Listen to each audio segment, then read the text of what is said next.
ఓం సాయిరామ్. సాయి భక్తులందరికీ నమస్కారం అండి. సాయిబాబా దయ వల్ల అందరూ ఎక్కడున్నా సుఖంగా సంతోషంగా ఎప్పుడు కూడా అష్టైశ్వర్య ఆరోగ్య అభివృద్ధితో ఉండాలని చెప్పి బాబాగారి తరపున నేను కూడా మనస్ఫూర్తిగా కోరుకుంటూ ఈరోజు ఈ వీడియో అనేది మొదలు పెడుతున్నాను. ఈరోజు ఈ వీడియోలో సాయి పిలుపు ద్వారా మనకు వచ్చినటువంటి సందేశం ఏంటంటే, ఈరోజు రాత్రి నా సందేశం విని నిద్రించు, తప్పకుండా ఉదయంలోపు శుభవార్త నీ చెవిన పడుతుందని బాబాగారు మనకి ఈరోజు ఒక సందేశం ద్వారా మన ముందుకైతే వచ్చారండి. సందేశాన్ని ఎందుకు అందించాలనుకుంటున్నారు అనేది మా బాబాగారి మాటల్లోనే తెలుసుకుందాం. వీడియో మొదలుపెట్టే ముందు ప్రతి ఒక్కరికి ఒక చిన్న రిక్వెస్ట్ అండి. ఈ సందేశం కనుక మీ అందరికీ మనస్ఫూర్తిగా నచ్చినట్లయితే తప్పకుండా మన వీడియోకి లైక్ చేసి మరికొంతమంది సాయి భక్తులకైతే షేర్ చేయండి. ఇంకా కొత్తగా మన ఛానల్ని ఎవరైనా చూస్తుంటే ఛానల్ని తప్పకుండా సబ్స్క్రైబ్ చేసుకొని వీడియో నచ్చినట్లయితే లైక్ చేయడం మాత్రం మర్చిపోద్దండి. ఇప్పుడు బాబాగారి సందేశాన్ని వినే కన్నా ముందుగా, చాలామంది ఎక్కడెక్కడో జాతకం అనేది చెప్పించుకుంటూ ఉంటారు కదండి.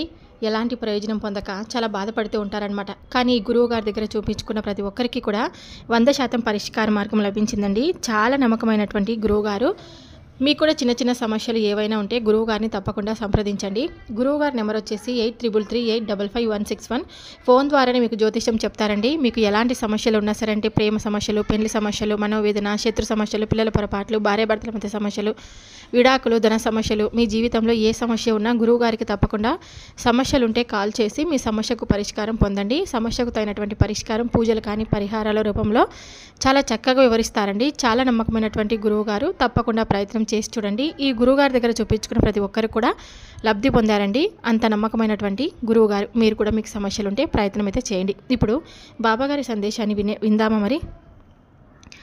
ఈరోజు రాత్రి నా సందేశాన్ని తప్పకుండా విన్న తర్వాత మనస్ఫూర్తిగా మనశ్శాంతిగా నిద్రపో. ఉదయంలోపు నీ జీవితంలో ఒక పెద్ద పెనుమార్పును నువ్వు చూడబోతున్నావు. నీకు ఆనందకరమైనటువంటి శుభవార్త నీ చెవిన పడుతుంది. నీ షిరిడీ ప్రయాణం నీ కుటుంబ సభ్యులతో సజావుగా సాగిపోయి అందరికీ నా షిరిడీకి చేరుకొని నీకు ఉన్నటువంటి కష్టమంతా కూడా నా ముందు విన్నవించుకుంటావు. చూడమ్మా, ఎన్నో రోజులుగా నువ్వు మర్చిపోతూ ఉన్నటువంటి మరొక విషయం ఏమిటంటే, సాయి సచ్చరిత్ర మొదలుపెట్టావు, మధ్యలోనే ఆపేశావు. చూడు, నిన్ను బలవంతంగా చదవమని నేనెప్పుడూ కూడా ప్రేరేపించలేదే. నీకై నీవే మనస్ఫూర్తిగా సాయి సచ్చరిత్రను మొదలుపెట్టావు. మధ్యలోనే ఆపివేయడం మంచిది కాదు కదా. కేవలం సాయి సచ్చరిత్ర మాత్రమే కాదు, భగవద్గీత అయినా, రామాయణమైనా, ఏ దైవానికి సంబంధించినటువంటి గ్రంథమైనా కానీ మధ్యలోనే ఆపివేయడం మంచిది కాదు కదా. ఏదైనా కానీ ఒక పనిని మొదలుపెట్టినప్పుడు అది పూర్తి చేయాలి. కాబట్టి నీకు గుర్తు చేస్తున్నాను. అలాగే నీకు ఉన్నటువంటి సమస్యల వలన, కాస్త చికాకుల వలన మర్చిపోయావని నేను అర్థం చేసుకోగలను. చూడమ్మా, దైవానుగ్రహం నీకు నిండుగా ఉంది కాబట్టి రోజు కూడా ముందుగా నువ్వు చేయవలసినటువంటి పనులు ఏమిటో ప్రారంభించి దానికి సంబంధించినటువంటి పనులు చేసుకున్న తర్వాతే రోజును ప్రారంభించు. ఆ తర్వాత కూడా ఏదో ఒక రకంగా సహాయాన్ని ఆ భగవంతుడే అందిస్తాడు. నీవు ఎంత సమయాన్ని భగవంతుడికి కేటాయిస్తావో అంత మించినటువంటి ఆనందాన్ని, అదృష్టాన్ని ఆ భగవంతుడు నీకు తప్పకుండా కేటాయిస్తాడు, ప్రసాదిస్తాడు. కాబట్టి నీకు ఎన్ని సమస్యలు ఉన్నా, ఒడిదుడుకులు ఉన్నా కూడా నేను నీకు ఒప్పుకుంటాను. నువ్వు వాటిలో చిక్కుకొని ఏం చేయాలో అర్థం కానటువంటి పరిస్థితిలో ఉన్నావని నేను ఒప్పుకుంటాను. కానీ నీ మనసును ఇలాంటప్పుడే జాగ్రత్తగా, అంటే 1కి 3 సార్లు జాగ్రత్తగా ఆలోచించుకుంటూ నీ మనసును నువ్వే ప్రశాంతంగా ఉంచుకునే పనులు చేసుకుంటూ, ఆ తర్వాత నువ్వు ఎవరు ఎంత నిన్ను బాధ పెట్టడం ప్రయత్నించినా, అలాగే నీ ఏ సమస్యలో నిన్ను చిక్కుకునేలాగా చేయవు. ఏ సమస్య అయితే నిన్ను అడ్డుగా నిలబడి ఎటు కదలలేనటువంటి పరిస్థితి నీకు తీసుకొచ్చిందో ఆ సమస్య నీ నుండి పారిపోతుంది. కాబట్టి ధైర్యంగా ముందడుగు వేయడం నేర్చుకో. ఎప్పుడైనా కానీ ఏ కష్టమైనా కానీ నిన్ను ఏమీ చేయలేదు. కష్టమే కాదు, కాలం కూడా ఏమీ చేయలేదు. భగవంతుడు అనుగ్రహం ఉంటే నాపై నీవు ఎంత ప్రేమగా, శ్రద్ధ, సబూరిని ఊహించినా, ఇన్ని రోజులు కూడా ఓర్పుగా ఉన్నావో అంతకు మించినటువంటి గొప్ప అదృష్టాన్ని నీకు, నీ కుటుంబానికి పరిచయం చేయబోతున్నాను. ఇప్పటి వరకు పూర్తిగా అలసిపోయి ఉన్నావని నాకు తెలుసు. ఆ అలసిపోయినటువంటి మనసుతో పూర్తిగా విశ్రాంతి తీసుకొని సంతోషంగా సమయాన్ని గడిపేటువంటి క్షణాలు నీకు పరిచయం చేస్తాను. ఆహా, ఇదా జీవితం అంటే బాబా నాకు ప్రసాదించినటువంటి ఈ జీవితం ఎంత సంతోషంగా ఉంది అని నీవు తప్పకుండా అనుకునే విధంగా నేను నీకు చేస్తాను. నీ మనసులో ఉన్నటువంటి మననాలన్నీ కూడా తొలగిస్తాను. అలాగే నీవు నిస్సహాయంగా ఎవరి ద్వారా ఏ సహాయం అందుతుందా అని ఎదురుచూపులిక నేటితో ఆపివేస్తాను. ఎవరో వచ్చి నీకు సహాయం అందివ్వడం ఏమిటి, సాక్షాత్తు నేనే వచ్చి ఏదో ఒక రూపంలో నీకు తారసపడి ఏ సహాయాన్నైతే నా నుండి నీవు కోరావో ఆ సహాయాన్ని నీకు నేను అందిస్తాను. నీ మనసులో ఉన్నటువంటి, ఇప్పటి వరకు నీ మనసులో ఉన్నటువంటి అనుమానాలను, అపనమ్మకాలను పూర్తిగా తొలగించేసి నేనేమిటో, అలాగే నా ప్రేమ ఏ విధంగా ఉంటుందో, నా కటాక్షం నీపై ఏ విధంగా ఉంటుందో అనేది పూర్తిగా తెలిసొచ్చేలా చేస్తాను. ముందు ముందు రోజుల్లో నీ మనసు నువ్వు ఇంకా ప్రశాంతంగా ఉంచుకునేందుకు మరికొన్ని పనులు చేస్తూ ఉండు. చూడు, ధన సహాయం కోసం ఎదురు చూస్తూ ఉన్నావు కదా. శనివారం నాడు వెంకటేశ్వర స్వామి వారి ఆలయానికి లక్ష్మీనారాయణులు ఇరువురికి కూడా చక్కగా తులసి మాలలు సమర్పించు. తద్వారా నీకు వారి అనుగ్రహం సంపూర్ణంగా ఉంటుంది. కేవలం ఈ సాయిపై మాత్రమే నమ్మకాన్ని పెంచుకొని మిగతా దేవీలను దూరం చేసుకోమని ఎవరు కూడా చెప్పరు. మీ ఇంటి దైవాన్ని మర్చిపోతున్నావు కాబట్టి ఇంటి దైవాన్ని పూజించడం మర్చిపోవద్దు. అలాగే కుల దైవారాధన కూడా చేసుకుంటూ ఉండు. వారిని పూజించడం, వారి ఆశీస్సులు, అలాగే వారి అనుగ్రహం కూడా నీకు తోడైతే వారికి ఎంతో ప్రీతి కలిగే విధంగా నీకు భగవంతుడి యొక్క ఆరాధన చేయడం వల్ల వారి అనుగ్రహం నీపై ఎప్పుడూ కూడా కుటుంబంపై వరాల వర్షాన్ని కురిపించి ఎక్కువగా నీకు సహాయాలను అందించే విధంగా ఉంటాయి. ఆ యొక్క అనుగ్రహాలు కాబట్టి ప్రతి ఒక్క ఆశీస్సులు నీకు దక్కాలంటే నీవు చేసేటువంటి పనులపైన ఆధారపడి ఉంటాయి. కాబట్టి కొన్నిసార్లు మీకు మీరుగా ఒకరిని పూర్తిగా నమ్మినప్పుడు కానీ లేదంటే ఒకరిపై పూర్తి బాధ్యతలు మోపి మాకు ఏమీ కూడా పట్టడం లేనట్టుగా వ్యవహరిస్తే అది నీకే నష్టం వాటిల్లుతుంది. కాబట్టి నీ పనిలో మరొకరి చోటు కానివ్వకుండా మీ పనిని మీరు సజావుగా సాగించేలా ప్రతి ఒక్క కష్టం నాదే, అలాగే లాభం కూడా నాదే అనే విధంగా వ్యవహరించండి. ఆ తర్వాత మీకు వచ్చినటువంటి లాభాన్ని చూసి గర్వపడకుండా సంతోషంగా నీ కుటుంబానికి కావలసినంత ధనాన్ని ఖర్చు పెట్టి, అలాగే పేదవారికి సహాయంగా ఏదో ఒకటి నీ వంతుగా సహాయం చేయి. వారి ఆశీస్సులు నీకు తోడవుతాయి.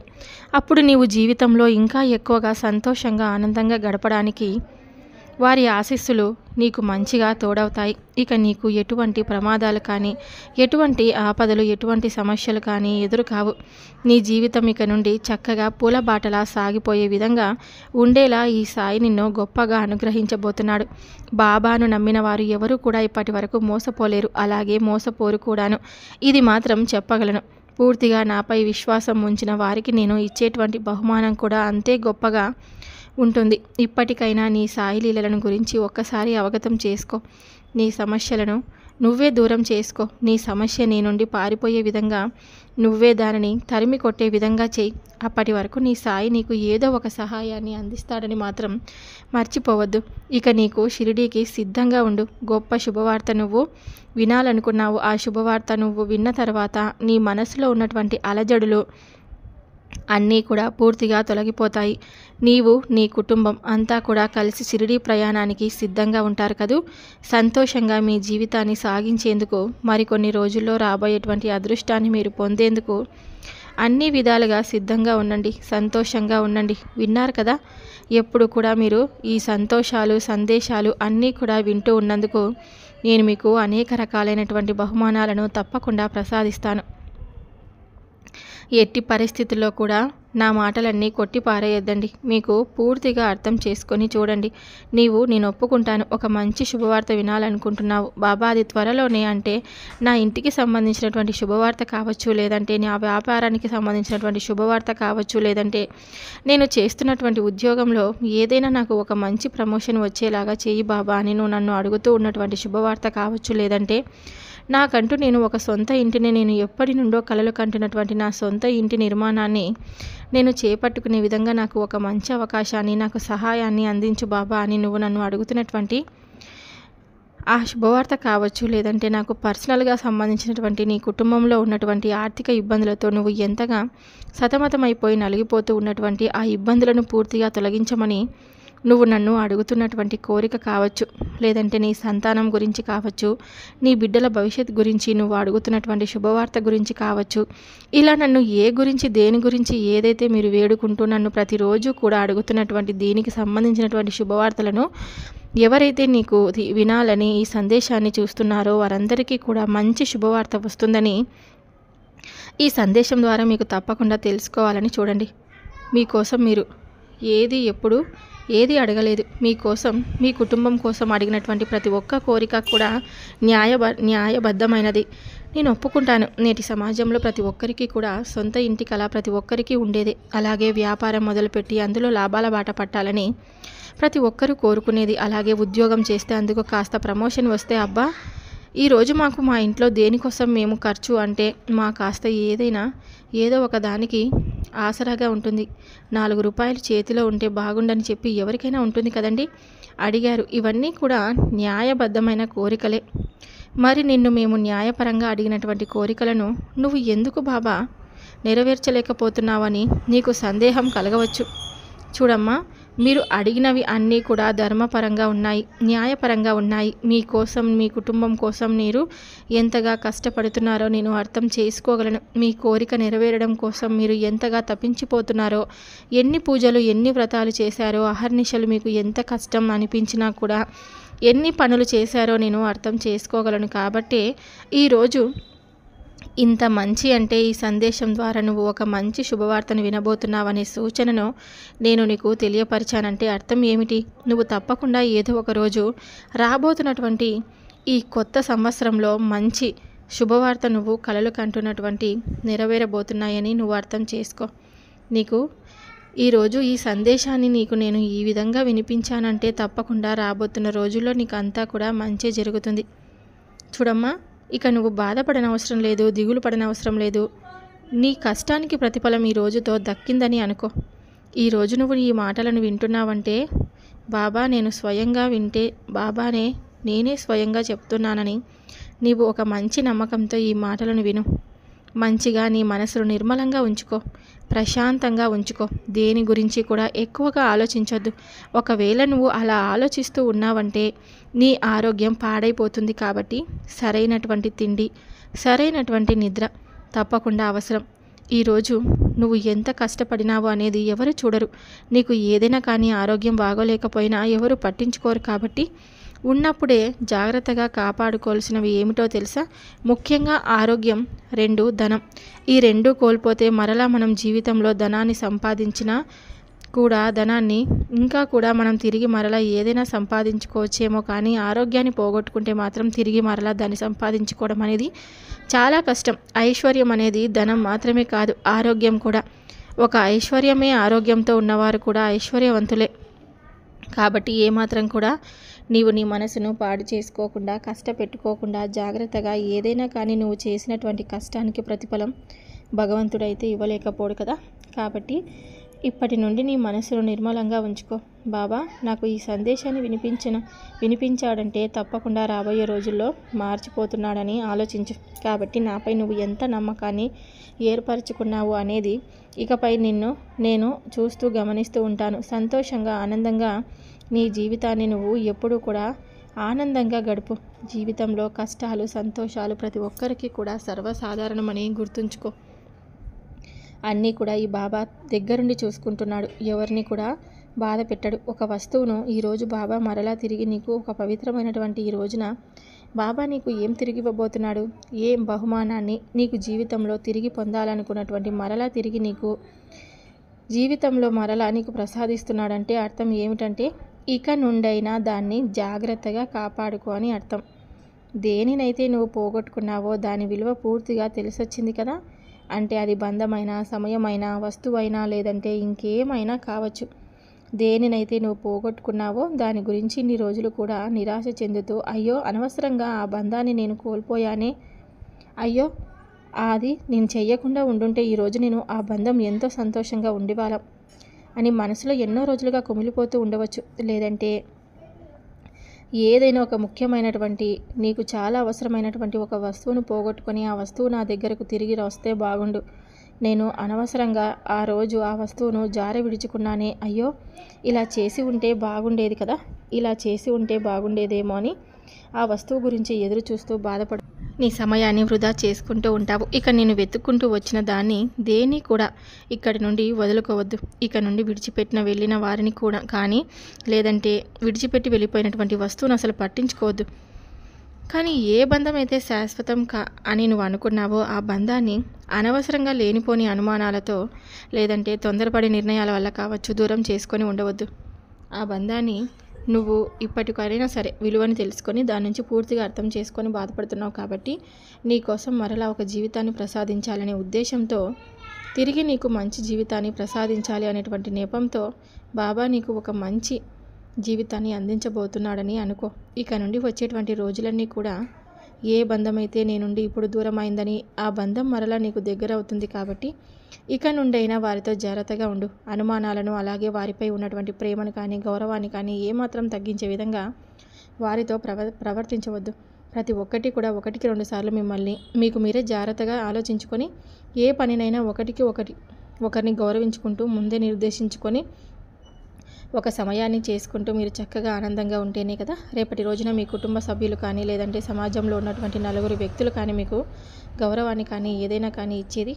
కాబట్టి జాగ్రత్తగా మీరు బలంగా ఉండాలి. మీ మనసులు కూడా బలంగా ఉంచుకోవాలి. ప్రతి విషయానికి కూడా తొందరపాటు నిర్ణయాలు తీసుకోకూడదు. అలాగే 1కి 2 సార్లు ఆలోచించుకొని ఏ నిర్ణయమైనా తీసుకోవాలి.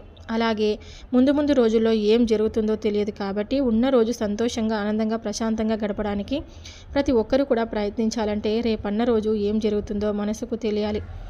ఈ రోజున గొడవలకు అలాగే కుళ్ళు కుతంత్రాలకు తావు లేకుండా నలుగురితో సంతోషంగా మాట్లాడుతూ కుటుంబ సభ్యులతో ప్రశాంతంగా గడపడం ఇదే కదా నిజమైనటువంటి సంపద. అంతకు మించినటువంటి సంపద మానవుడికి ఇంకేమైనా ఉంటుందా చెప్పండి. జీవితంలో కొందరితో వాదించడం అనవసరం. అనుకున్నప్పుడు అసలు ఎవరికో కక్ష సాధింపులు చేపట్టుకోకూడదు. అలాగే కుమిలిపోకూడదు. మీకు మీ బంధం మధ్య అబద్ధం కానీ అపనమ్మకం కానీ ఏవి ఉండకూడదు. అబద్ధం అందంగా ఉంటుంది, వినడానికి కూడా ఇంపుగా సొంపుగా ఉంటుంది, నమ్మడానికి అసలు వీలు కాకుండా ఉంటుంది. ఎందుకంటే అది చాలా అందంగా ఉంటుంది కాబట్టి అది నిజం వినడానికి ఇంపుగా ఉంటుంది, చాలా అసలు నమ్మశక్యంగా ఉంటుంది. మీరే దూరం చేసుకున్న వారు అవుతారు. నిజం అనేది నీతిగా ఉన్నప్పుడు ఒంటరే ఉంటుంది. కాబట్టి ఎప్పుడు నీ బంధం కూడా నిజంగా నీతిగా ఉంది కాబట్టి నీ నుండి దూరం అబద్ధం అనేది నమ్మిస్తూ నటిస్తూ దగ్గరే ఎప్పుడు కూడా మోసం చేస్తూనే ఉంటుంది. అలాంటి వారిని గుర్తించకుండా నిజంగా నీతిగా ఉండే వారిని మాత్రం ఒంటరిగా చేసుకొని మీకు మీరే బాధపడుతూ ఉన్నారు. వారిని దూరం పెట్టేసి మీ మనసులను కూడా బాధించకుండా ఉన్నారు.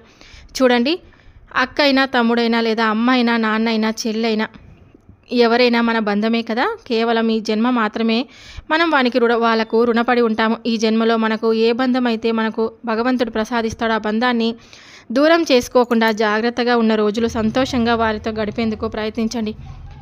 అనవసరంగా మన మనసులను కష్టపెట్టుకొని వారిపై కక్ష సాధింపులు పెట్టడం వలన మనం ఎప్పటికైనా జీవితంలో ఒంటరిగా మిగిలిపోయి ఉన్నటువంటి బంధాలన్నిటినీ కూడా స్వాగతించి ప్రతి ఒక్కరితో సంతోషంగా ఆనందంగా మెలిగేందుకు ప్రతి ఒక్కరం ప్రయత్నిద్దాం. ఇక మనకు తెలియకుండా మన వంతు మనం ఎప్పుడు కూడా ప్రశాంతంగా నలుగురు మంచి కోరుకుందాం. మనకు తెలియకుండా ఎవరైతే మనకు ద్రోహం చేస్తారో, మన నాశనాన్ని కోరుకుంటారో, మనల్ని మోసం చేస్తారో మన నుండి తప్పించుకోవచ్చు, కానీ కర్మఫలం నుండి తప్పించుకోలేరు. ఇక ఎప్పుడు కూడా గుర్తుంచుకొని ఇప్పటి నుంచైనా జాగ్రత్తగా మీ జీవితాల్లో మసులుకోండి. ఎవరిని మీ నోటితో మీ చేతులతో బాధ పెట్టకండి. ఒకరిని బాధ పెట్టినప్పుడు మనం వారు ఎంత బాధపడుతున్నారు అనేటువంటి విషయాన్ని వారి స్థలంలో మనం ఉండి, అంటే వారి ప్లేస్లో మనం ఉండి ఆ బాధను అనుభవిస్తున్నాము అనేటువంటి భావనను మీరు ముందుగానే తెలుసుకుంటే ఎవరిని బాధ పెట్టాలనే ఆలోచన మీకు మీ మనసులోకి రాదు. కానీ అలా అనుకోరు చాలామంది. బాధపడితే ఎంతో సంతోషంగా బాధ పెడితే వాళ్ళ సంతోషాన్ని చూసి చాలా ఆనందపడుతూ ఉంటారు. అలా ఎప్పటికీ కూడా ఉండొద్దండి. ఒక రహస్యాన్ని కూడా మీతో చెప్పాలనుకున్నాను కాబట్టి ఏమాత్రం కూడా మీరు ఎప్పుడు కూడా మీ పర్సనల్స్ని ఎప్పుడు కూడా ఇతరులతో పంచుకోవద్దు. ముందుగా నేను మీకు ఇదే విషయాన్ని చెప్తున్నాను. మన విషయాలన్నింటినీ ఎదుటివారికి చెప్పడం వలన చాలా అంటే చాలా చులకనైపోతాము, చాలా అంటే నష్టపోతాం కూడాను. ఎప్పుడైనా సరే మన పర్సనల్స్ని, మన ఇంట్లో విషయాలని కావచ్చు, లేదంటే మన బంధం గురించి కావచ్చు, లేదంటే మన పిల్లలు ఎదుగుతున్నారని సంతోషంగా ఉన్నారని కావచ్చు, అలాంటి పర్సనల్స్ని అన్నీ మీరు బయట చెప్పుకుంటే కనుక నరదిష్టి తప్పకుండా తగులుతుంది. అలా నరదిష్టి తగలడం వలన కుటుంబం అనేది చెల్లాచెదురైపోతుంది, బాధను అనుభవించాల్సి వస్తుంది. అలాంటప్పుడు మీరు అర్థం చేసుకోండి, ఎవరికి మీ నుండి మీ విషయాలను అసలు బయట పెట్టొద్దండి. ఆ విషయాలన్నిటినీ చెప్పుకోవాలనుకుంటే మీకు ఆనందమైన, బాధ అయినా, కష్టాలైనా, నష్టాలైనా, సంతోషాలైనా అన్నీ నాతో పంచుకోండి. నేను ప్రతిదీ వింటాను. మీకు సంతోషం వస్తే తప్పకుండా సంతోషపడతాను, మీకు బాధ వస్తే ఆ బాధలన్నిటినీ తీర్చడానికి నేను ముందుంటాను. అంతేకాని ఇతరులతో పంచుకొని మీ బాధను చులకన అవ్వకండి. ఇప్పటికైనా అర్థమైందని అనుకుంటున్నాను. ఈ సందేశం విన్న తర్వాత మీ మనస్సు కుదుటపడి ప్రశాంతమైన నిద్రను మీరు నిద్రపోతే తప్పకుండా ఉదయం లోపు మీ జీవితంలో మీరు ఏ కళని నెరవేర్చుకోవాలని అనుకుంటున్నారో, ఏ సంతోషాలన్నీ తీరితే మీ మనసు ప్రశాంతంగా ఉంటుందో ఆ కోరికలన్నీ మీరు రాత్రి మనసులో తలుచుకొని ఉదయం లోపు జరుగుతుంది అని నా నామస్మరణ చేసుకుంటూ నిద్రించండి. తప్పకుండా మీకు ఆ పని జరిగి సంతోషంగా ఉంటారు. చూశారు కదండి, బాబాగారు ఇచ్చినటువంటి సందేశం మీ అందరికీ నచ్చితే లైక్ చేయడం మాత్రం మర్చిపోవద్దండి. వీడియో నచ్చితే సబ్స్క్రైబ్ చేసుకోండి, ఇంకొంతమందికి షేర్ చేయండి. రేపు సాయి పిలుపు ద్వారా వచ్చే సందేశంతో మళ్ళీ కలుద్దాం. సర్వే జనా సుఖినో భవంతు. ఓం సాయిరామ్.